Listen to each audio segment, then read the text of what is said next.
That is ridiculous. So if that's all you have, Ines, that's pretty sad. I want to see the receipts.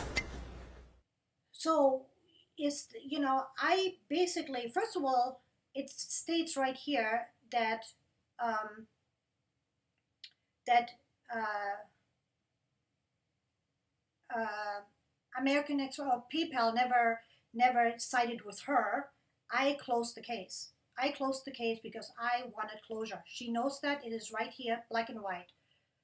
You can't make whoops. You can't make this up. This stuff. And this was April 30th of last year.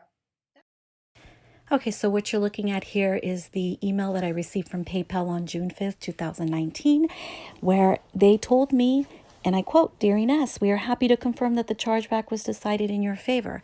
I don't know whether you dropped the chargeback or not because you yanked me around for months. You told me that I would get my refund in 7 to 10 days. I didn't. That was back April 30th that you told me that, and I didn't. Not no 10 days at all. When I talked to PayPal, they told me that you and your credit card company had not submitted any type of evidence to corroborate your claim that there was damage. So basically, PayPal made me aware that you were just letting this die a natural death. You were prolonging it as long as you could." Not even willing to pay for that. My time, the supplies, and the guarantee that I was going to do this right, that I wasn't going to get glue on this doll's hair on the vinyl. I'd never done this before, but you didn't care. To you, what did you say? I'm not Walmart. I don't give returns. I want to see the receipts. Where's my apology for this? For this, you know, for this magnets, like not being attached where it needed to be attached. And yeah, the body, yeah, you'd switch that body, and you never made any reference to that on that sales video, not one. So this is what a 19-inch doll, sorry, 18-inch baby looks like. Like I said, he's newborn. I feel like he has all of the right coloring, um, very natural coloring, very realistic. He's weighted nicely. He's probably one of my favorite weighted dolls. All I did was swap out the body that he was in because I didn't particularly like it. And I put him in this Bountiful Baby body for 19-inch dolls, or for 19-inch babies. And he fits it really nicely. Look at the way he just slumps down. So he has a nice floppability to him. Okay, so I'm talking about that JC. So does that sound to you like a person that has um, a change of heart, that all of a sudden sees um, that sees a doll and says, "Oh, you know what? I don't like it. I don't like the painting. I don't like this. I don't like that. I want to send it back." Okay, so here is the black and white. This is the correspondence between me and Andrea. This is when she first approached me asking me for a post-purchase discount. Now, she complained about the reasons. These are the reasons why she wanted a discount on the doll. She wanted a discount because she didn't like the body. She claims that I didn't disclose that I changed the body out in my sell video, which I just proved that I actually did.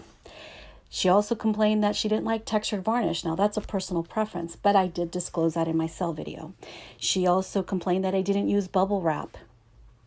That's not a reason to do a charge back for $950.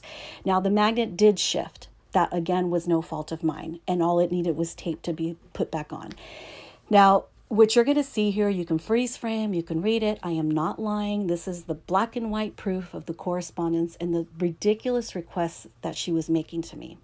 She also didn't like that the cable tie was on the side and it was visible instead of the back of the neck. I have no control over that. That's Bountiful Baby's recommended body for JC, and that's where the cable tie clips.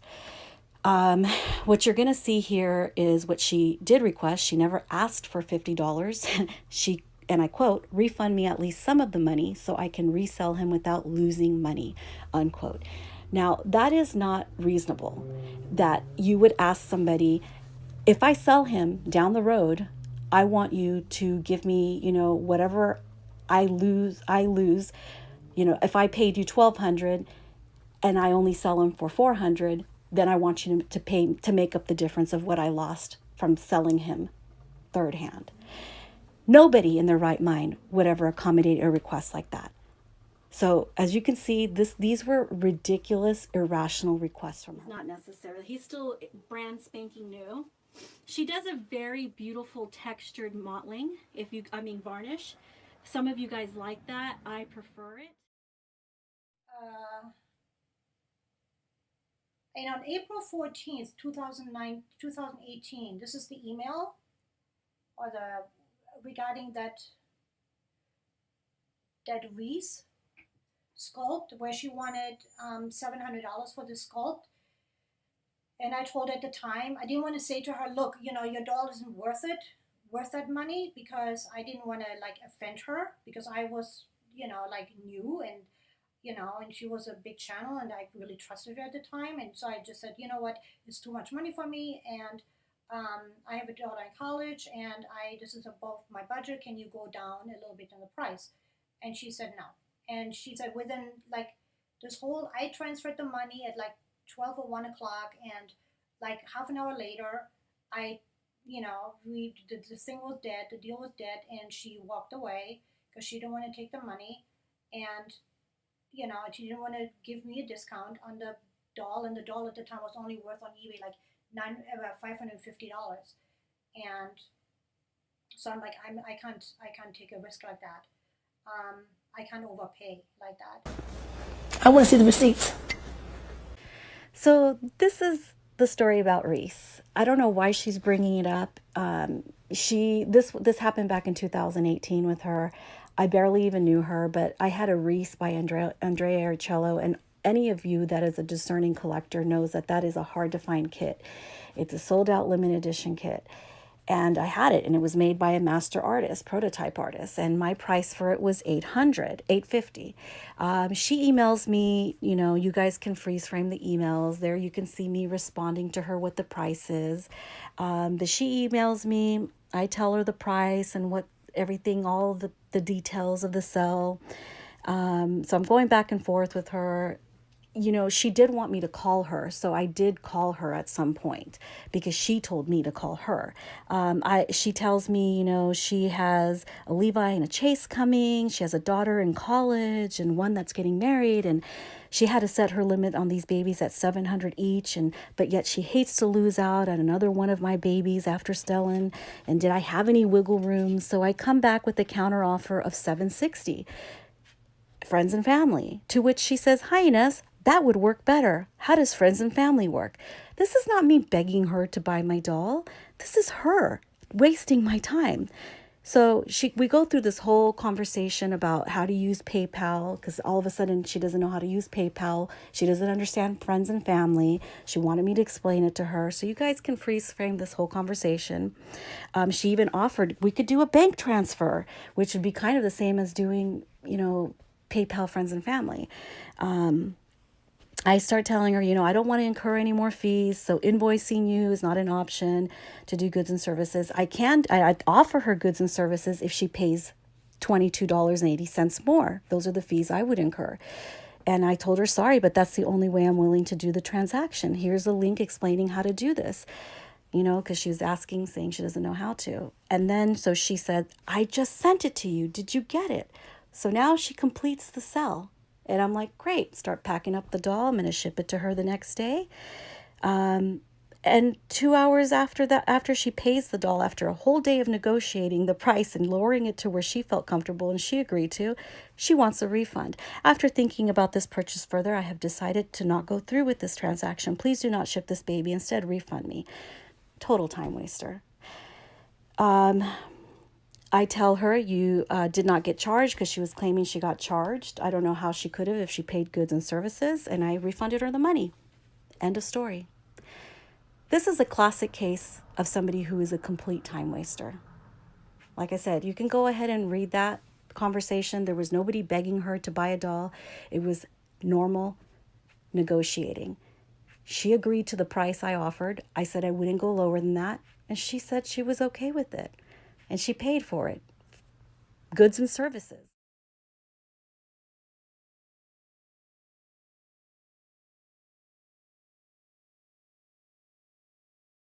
Account, my YouTube account, and called me a scammer. And then a couple of days after that, my Instagram account got hacked. And it got hacked by a um, Russian site email account, gashshenina83@gmail.ru, which is Russian. And I couldn't get into my Instagram account. And it's like that happened all in April. And who here is from Eastern Europe? I want to see the receipts.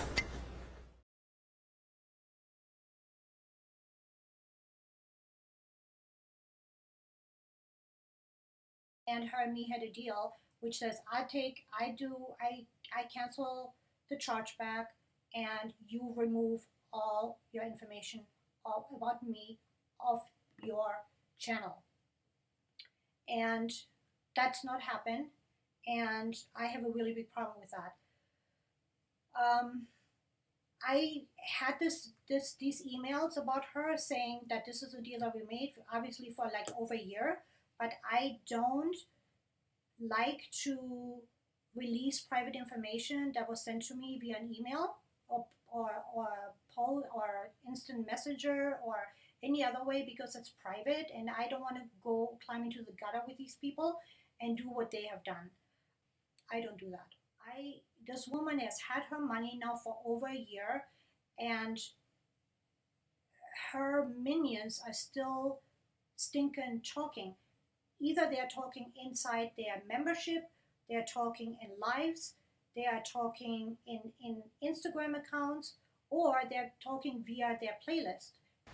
Okay, so let me quickly preface what you're going to see right now. You're going to see the emails where we finally started talking again after 2 months and tried to come to a agreement. We had a verbal agreement. Now, between February and April, she had made all these videos about me, lying about me, calling me a scammer, saying I sold her a damaged doll. So on April 30th, Andrea made a video where she was flashing around a letter that she supposedly had from American Express, in which she claimed proved that she dropped the charge back. Because of this video, and she also mentioned in this video that I had gotten paid 2 weeks prior to April 30th, which wasn't true, because I was like, I don't have any money in my PayPal. I even called PayPal to double check.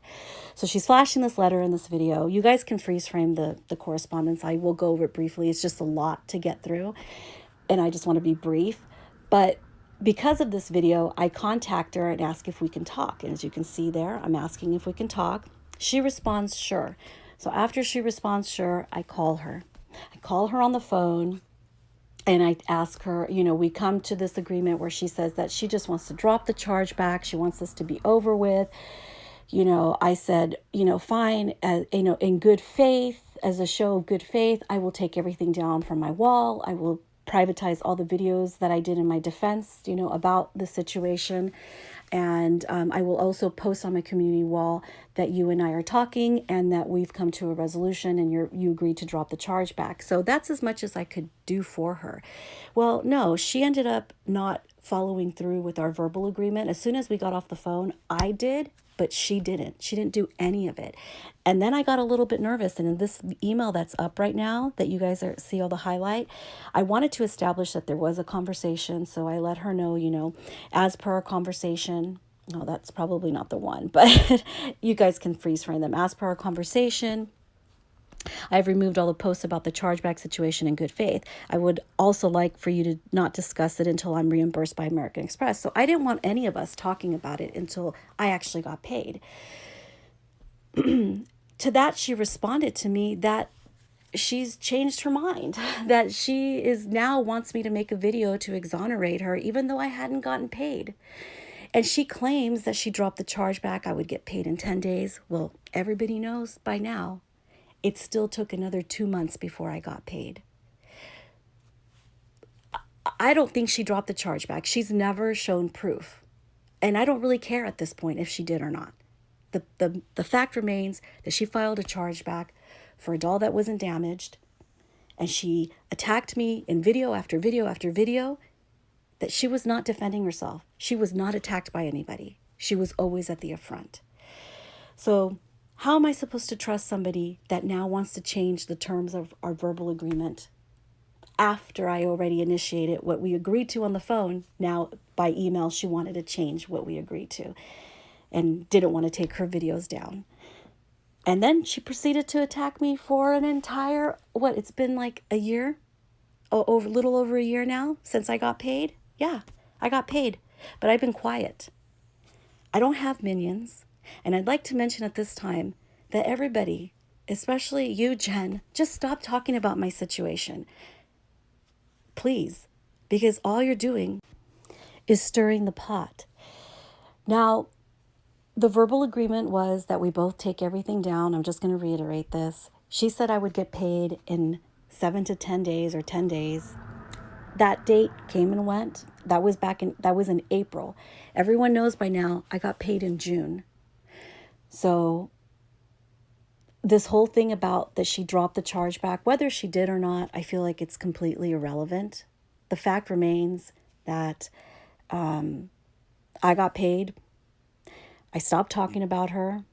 The videos that I did make were in my defense. I have no reason to lie. I haven't lied.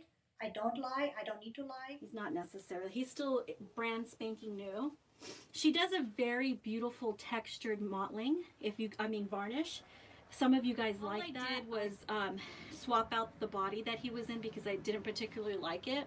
And yeah, the body, yeah, you switched that body and you never made any reference to that on that sales video. Not one.